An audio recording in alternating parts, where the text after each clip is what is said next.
तो लीजिए, राजस्थान के जिस उपचुनाव के परिणाम का सभी को इंतजार था, उस अंता विधानसभा के उपचुनाव का परिणाम आ गया है, जो कि कांग्रेस के खाते गया है।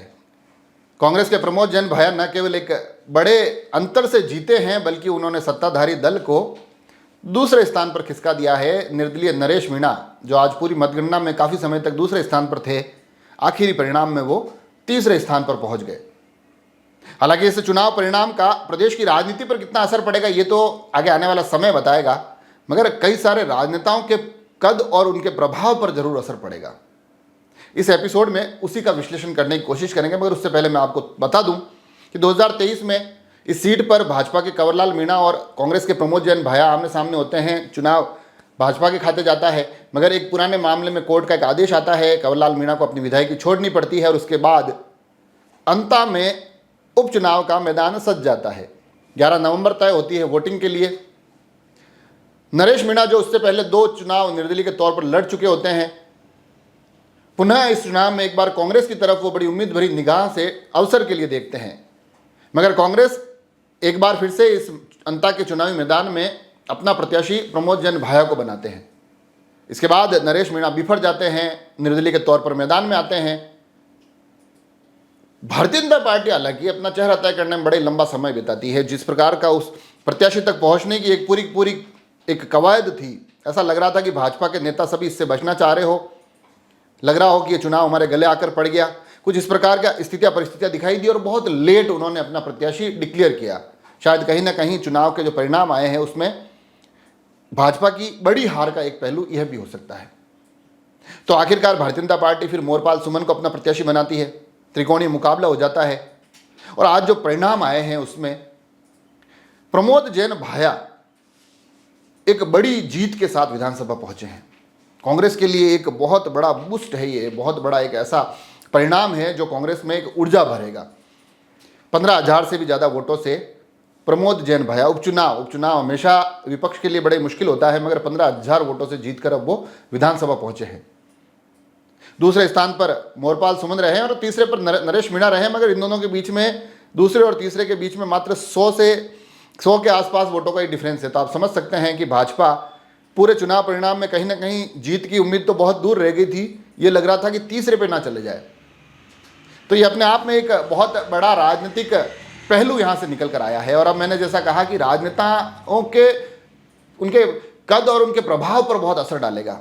और ऐसा मैं इसलिए कह रहा हूँ कि कांग्रेस जो कि जीती है, प्रमोद जैन भाया हालांकि यहाँ अच्छा खासा प्रभाव रखते हैं, मगर अब 3 चेहरे ऐसे इस चुनाव से निकल कर आए हैं कांग्रेस में जिनका कद बढ़ गया है इस उपचुनाव के परिणाम के बाद। उसमें एक तो होते हैं गोविंद सिंह डोटासरा, बाकायदा न केवल प्रदेश अध्यक्ष है बल्कि टिकट वितरण से लेकर चुनाव प्रचार तक जिस तरह से उन्होंने कमान संभाल के रखी, एक अलग ही तेवर में दिखाई दिए।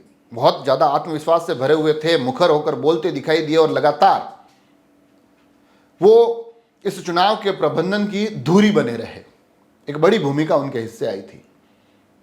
एक नाम होता है अशोक गहलोत। बताया जा रहा है कि अशोक गहलोत चाहते थे कि ये चुनाव प्रमोद जैन भाया लड़े, ये उन्हीं की पसंद थी। तो यह भी एक बड़ा कारण हो जाता है कि अशोक गहलोत ने जिस चेहरे पर दाव खेला वो चुनाव जीत गए। और इन 2 बड़े नामों के बाद एक नाम ऐसा होता है जो कांग्रेस का एक युवा चेहरा है, जिसने इस पूरे चुनाव के प्रभारी के रूप में प्रबंधन को संभाल रखा था। वो नाम होता है पूर्व मंत्री और युवा कांग्रेस विधायक अशोक चांदना। जिस तरह से उन्होंने इस चुनाव में एक महत्वपूर्ण भूमिका निभाई, निजी हमले झेले, नरेश लगातार डोटासरा और चांदना पर भी हमलावर रहे, बहुत तीखे इनके खिलाफ वो शब्द बोलते दिखाई दिए, मगर अशोक चांदना न केवल उन हमलों का जवाब बातों से भी देते दिखाई दिए, बल्कि धरातल पर भी लगातार सक्रियता के साथ अपनी भूमिका का उन्होंने निर्वहन किया। तो इस चुनाव के बाद अशोक चांदना का प्रभाव बढ़ना तय है और इस प्रभाव को ऐसे भी समझना होगा। राजनीति में चाहे सभी चेहरे एक ही दल के हो, फिर वो चाहे अशोक गहलोत हो, गोविंद सिंह डोटासरा हो, सचिन पायलट हो, मगर इनके बीच की राजनीतिक जो अलग अलग अलगाव की खबरें आती है, तकरार की खबरें आती है, आप और हम सभी जानते हैं। ऐसे में अब अशोक चांदना के कद को बढ़ाना, उस प्रभाव का बढ़ना हो सकता है आगे नए राजनीतिक समीकरण भी पैदा कर दे। तो ये जो अंता का चुनाव है, ये इस नज़रिए से भी देखा जाना बहुत ज़रूरी है। और उसके साथ साथ प्रमोद जैन भाया पहले मंत्री रहे, बड़े ताकतवर मंत्री रहे, अब 2 साल हार के दौर को देखा, मगर कमोबेश उसी महीने में, पिछले साल भी जो 23 के चुनाव नवंबर में होते, हालांकि परिणाम दिसंबर में आए थे, तो कमोबेश उसी समय के आसपास अब पुनः उनको विधानसभा में जाने का अवसर मिला है।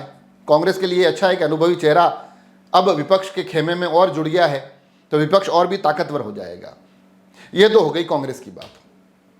अब बढ़ते हैं भारतीय जनता पार्टी की तरफ। और भारतीय जनता पार्टी की तरफ इसलिए बढ़ना जरूरी है क्योंकि जब मोरपाल सुमन के नाम को डिक्लेयर कर दिया जाता है, चुनाव थोड़े दिन चलता है और उसके बाद ये चुनाव पूरा का पूरा भाजपा के एक चेहरे पर जाकर केंद्रित हो जाता है, और वो चेहरा होता है पूर्व मुख्यमंत्री वसुंधरा राजे।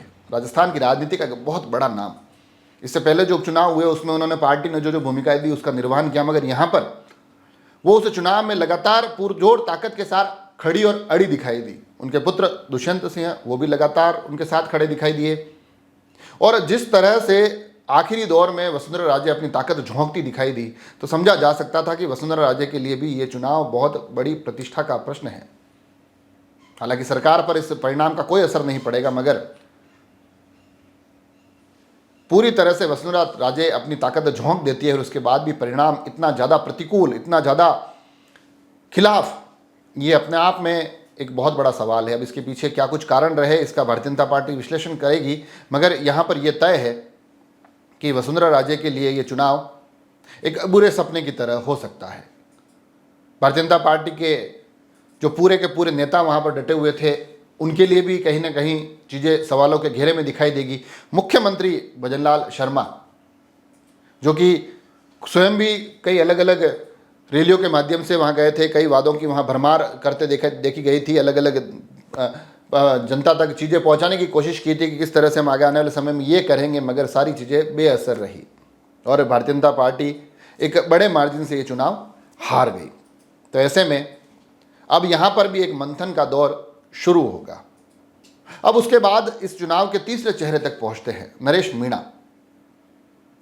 नरेश मीणा हालांकि बड़ा ही लोकप्रिय नाम है, बड़ी फैन फॉलोइंग है। 2023 का जो विधानसभा का चुनाव था उस वक्त भी वो निर्दलीय के तौर पर चुनाव लड़े, फिर जब उपचुनाव हुआ देवली उनियारा में तब भी वो वापस चुनाव लड़े, अब वापस उपचुनाव हुआ अंता में वापस उपचुनाव लड़े। तो कुछ उनकी छवि ऐसी बनती जा रही है कि निर्दलीय के तौर पर चुनाव लड़ते हैं, काफ़ी ज़्यादा वहाँ चुनावों की सुर्खियों में रहते हैं, काफ़ी ज़्यादा आक्रामक भी दिखाई देते हैं। आक्रामकता तो इतनी हो जाती है कि कभी विपक्ष से भिड़ते भिड़ते अपने लोगों पर भी हाथ उठा देते हैं, गुस्सा कर देते हैं, और आखिर आते आते एक निर्दलीय के तौर पर एक महत्वपूर्ण भूमिकाएं जरूर दिखाई देती है, मगर चुनाव परिणाम उनके पक्ष में नहीं नज़र आता है। लगातार हारना भी राजनीति में एक बहुत बुरा पहलू है, और उससे भी ज़्यादा बुरा पहलू ये कि जिस प्रकार की समय समय पर इस चुनाव के दौरान में भी कुछ दृश्य देखे गए थे कि जब उनकी भाषा बड़ी आक्रामक हो जाती है, बड़े उनके तेवर आक्रामक हो जाते हैं, कई बार तो वो लोगों पर हाथ उठा देते हैं, कई बार भाषाई जो मर्यादाएं हैं वो तार तार हो जाती है। तो इस प्रकार की स्थितियों से नरेश मीणा को बचना चाहिए। चुनाव लड़े हैं, बड़ी मजबूती से लड़े हैं, बहुत अच्छे खासे वोट भी लेकर आए हैं बतौर निर्दलीय। 3 अलग अलग चुनावों में इतने वोट लाना किसी के आसानी का काम नहीं, किसी के बूते की काम नहीं है, मगर उसके बावजूद परिणाम जीत जब आती है ना, वही सबसे ज़्यादा मायने रखती है। आपने चुनाव लड़ा, बहुत बढ़िया लड़ा, आप हारे नहीं हो, मैं जीता हुआ मानता हूँ, इन सब बातों का ठीक है, अपने मन को बहलाने को गालिब ये ख्याल भी अच्छा है, मगर इससे ज़्यादा कुछ नहीं है। तो यहाँ पर अब उनको एक ठहराव के साथ सोचना होगा कि आगे की राजनीति को अब किस प्रकार से बढ़ाएं, क्योंकि हर हार उनके समर्थकों की संख्या घटाएगी, उनके प्रभाव को कम करेगी, राजनीतिक रूप से उनको और भी हाशिए पर ले जाएगी। तो उनका जो जोश है, उनकी जो ऊर्जा है, जो बोलने की उनकी तकनीक है, जो उनका प्रभाव है, उसको अब कहीं ना कहीं एक सकारात्मक और सही दिशा देना बहुत ज़रूरी है। इसके साथ साथ कुछ और चेहरों का भी जिक्र जरूर कर लिया जाना चाहिए, जिसमें कि पूर्व मंत्री गुड़ा का भी जिक्र होता है। उनका जिक्र इसलिए होता है क्योंकि वो भी लगातार प्रमोद जैन भाया पर बड़े हमलावर रहे, नरेश मीणा के चुनाव की कमान संभाल कर रखी, मगर परिणाम यह बताते हैं कि उनके जो जिसके लिए वो खड़े थे वो तीसरे नंबर पे हैं, जिसके खिलाफ खड़े थे वो पहले नंबर पे हैं। उसके साथ साथ हनुमान बेनीवाल, बड़ा लंबा इंतजार हुआ था कि बेनीवाल आएंगे, बेनीवाल आएंगे, बेनीवाल आएंगे, बेनीवाल आए, बेनीवाल आकर एक बड़ी सभा करके चले गए, मगर ये परिणाम ये बताते हैं कि चीज़ें बेनीवाल के पहुंचने के बाद भी बदल नहीं सकी। कुछ मायनों में इस एक टक्कर को गोविंद सिंह डोटासरा बनाम हनुमान बेनीवाल भी देखा गया था। तो उस नज़रिए से भी देखा जाए तो इस जंग में हनुमान बेनीवाल पर गोविंद सिंह डोटासरा भारी पड़ते दिखाई दिए। तो ये जो राजनीतिक एक परिणाम लेकर आया है, जो एक प्रभाव को बदलने वाला परिणाम है, उसका मैं इसलिए कह रहा हूँ कि चाहे राजस्थान की सत्ता पर इसका कोई असर पड़े ना पड़े, मगर यकीन मानिए इस चुनाव से प्रमोद जैन भाया, अशोक चांदना, गोविंद सिंह डोटासरा, अशोक गहलोत, इनका प्रभाव बढ़ना तय है। वसुंधरा राजे के लिए एक सवालिया चुनाव रहा, मुख्यमंत्री भजनलाल शर्मा के लिए सवालिया चुनाव रहा, नरेश मीणा के राजनीतिक कैरियर पर तो पूरा एक बहुत बड़ा सवाल खड़ा होता है। उसके बाद गुड़ा और बेनीवाल, इन दोनों के लिए भी चीज़ें उतनी सुखद रही नहीं। इस पूरे विषय पर आप क्या सोचते हैं मुझे ज़रूर बताएं। जुड़े रहे राजसमंद एक्सप्रेस से। धन्यवाद।